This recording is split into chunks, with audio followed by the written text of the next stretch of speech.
या देवी सर्वभूतेषु माँ सरस्वती रूपेण संस्थिता नमस्तस्यै नमस्तस्यै नमस्तस्यै नमो नमः।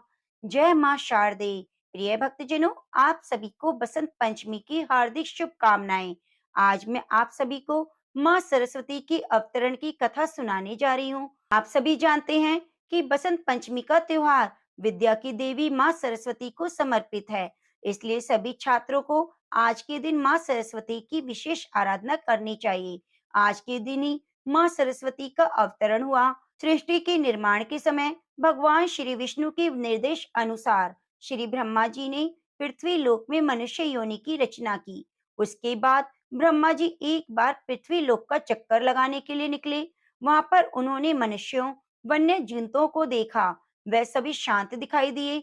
बोलने की शक्ति उनमें से किसी में न थी, इसलिए उनके जीवन में किसी भी प्रकार की कोई हलचल दिखाई नहीं दे रही थी। सारा वातावरण सूना सूना था। ब्रह्मा जी को लगा मानो उनकी रचनाओं में कोई कमी रह गई है। तब उन्होंने अपना दिव्य कमंडल उठाया, उसमें से थोड़ा सा अमृत धरती पर छिड़क दिया। फिर वहां पर एक अलौकिक दिव्य प्रकाश उत्पन्न हुआ और उसी प्रकाश के मध्य से एक चतुर्भुजा देवी प्रकट हुई, जिनके हाथ में वीणा, दूसरे हाथ में वर मुद्रा थी, तीसरे हाथ में पुस्तक और चौथे हाथ में माला थी। देवी ने अपने जन्मदाता श्री ब्रह्मा जी को प्रणाम किया। वह ब्रह्मा जी की मानस पुत्री देवी सरस्वती कहलाई। ब्रह्मा जी ने देवी सरस्वती से कहा, इस धरती पर रहने वाले लोग केवल इधर उधर चल फिर रहे हैं, उन्हें वाणी प्राप्त नहीं, इसलिए वह किसी भी प्रकार से संवाद नहीं कर पा रहे। फलस्वरूप इन सभी का जीवन निरस हो गया है। हे देवी, अब आपको अपनी वीणा के साथ शुरू से इस संसार को वाक शक्ति प्रदान करनी है। उन्हें स्वर देना है ताकि ये सभी आपस में अपने विचारों का आदान प्रदान कर सके, उन्हें एक दूसरे को समझने में आसानी हो। पुत्री होने के नाते श्री ब्रह्मा जी की आज्ञा का पालन करना देवी सरस्वती का परम कर्तव्य था। उन्होंने अपनी वीणा के तारों को हल्के से छेड़ा। उसमें से जो मधुर ध्वनि उत्पन्न हुई, तब समस्त मानव जाति और वन्य पशुओं को मनोवांछित वरदान मिल गया। सभी जीव बोलने लगे। वीणा के स्वर ने उन्हें मुखर बना दिया। यहाँ तक कि नदियां, झरने आदि अपनी कलकल की मधुर आवाज करके बहने लगे। यहाँ तक कि हवाएं भी सनसन की आवाज करके बहने लगी। वातावरण में चारों तरफ मानो मधुर संगीत गूंज उठा हो। इतने दिनों से व्याप्त सन्नाटे का अंत हुआ। तब से लोग व्याख्यान और संगीत की देवी के रूप में देवी सरस्वती की पूजा अर्चना करने लगे। बसंत पंचमी को ही देवी सरस्वती के जीवन का जन्म उत्सव मनाया जाता है।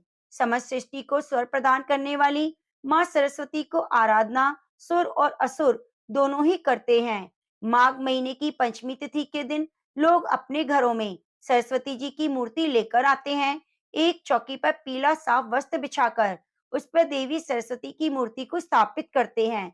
इसके बाद देवी का आह्वान करके उन्हें दूध और जल से स्नान कराते हैं।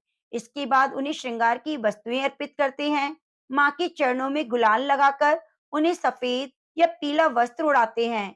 देवी को प्रसाद और पीले पुष्प अर्पित करते हैं, आरती करते हैं। कुछ लोग आज के दिन पीले चावल का भोग भी लगाते हैं। शाम को माँ को खीर का भोग लगाया जाता है। माँ पर उपस्थित सभी लोग इसे प्रसाद रूप में ग्रहण करते हैं। इस प्रकार देवी सरस्वती की पूजा आज के दिन संपन्न हो जाती है। इसलिए आप सभी अपने अपने घर में आज के दिन श्रद्धा और पूर्ण भक्ति भाव के साथ देवी सरस्वती की पूजा अवश्य करें। उम्मीद करती हूँ आज की ये छोटी सी जानकारी और कथा आप सभी भक्तों को अच्छी लगी होगी। अगर कथा अच्छी लगी है तो वीडियो को लाइक करके कमेंट बॉक्स में माँ सरस्वती की जय जरूर लिखिए और चैनल को सब्सक्राइब करके बगल में बनी घंटी को दबा लीजिए। जय श्री कृष्णा, राधे राधे। जय माँ सरस्वती।